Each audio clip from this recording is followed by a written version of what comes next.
इस चैनल पर दिखाई गई वीडियो केवल इंटरनेट से ली हुई जानकारी के आधार पर प्रकाशित की जा रही है।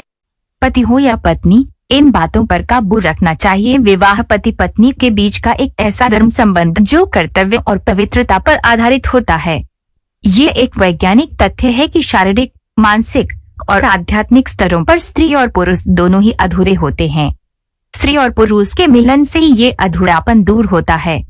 विवाह जिन बातों पर हमेशा टिका रहता है, उनमें से 6 मुख्य बातें यहाँ जानिए। समर्पण भी जरूरी है। वैवाहिक जीवन में पति पत्नी का एक दूसरे के प्रति पूरा समर्पण और त्याग होना भी आवश्यक है।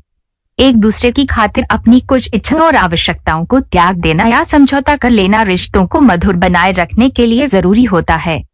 संतुष्टि बनाए रखें। संतुष्टि यानी एक दूसरे के साथ रहते हुए समय और परिस्थिति के अनुसार जो भी सुख सुविधा मिल जाए उसी में संतोष करना। श्री राम और सीता दोनों एक दूसरे से पूरी तरह संतुष्ट थे।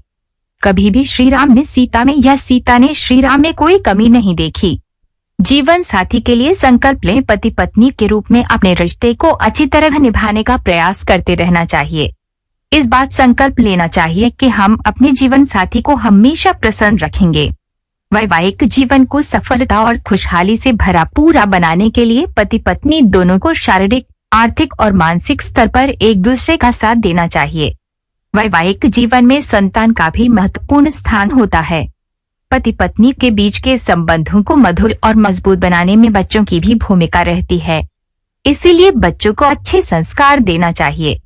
बच्चों की गलत आदतों को सुधारना चाहिए। श्री राम और सीता के बीच वनवास को खत्म करने और सीता को पवित्र साबित करने में उनके बच्चों लव और कुश ने बहुत महत्वपूर्ण भूमिका निभाई थी। एक दूसरे की भावनाओं को समझें। पति पत्नी के रूप में एक दूसरे की भावनाओं का समझना और उनकी कद्र करना चाहिए। श्री राम और सीता के बीच संवेदनाओं का गहरा रिश्ता था। दोनों बिना कहे सुने ही एक दूसरे के मन की बात समझ जाते थे।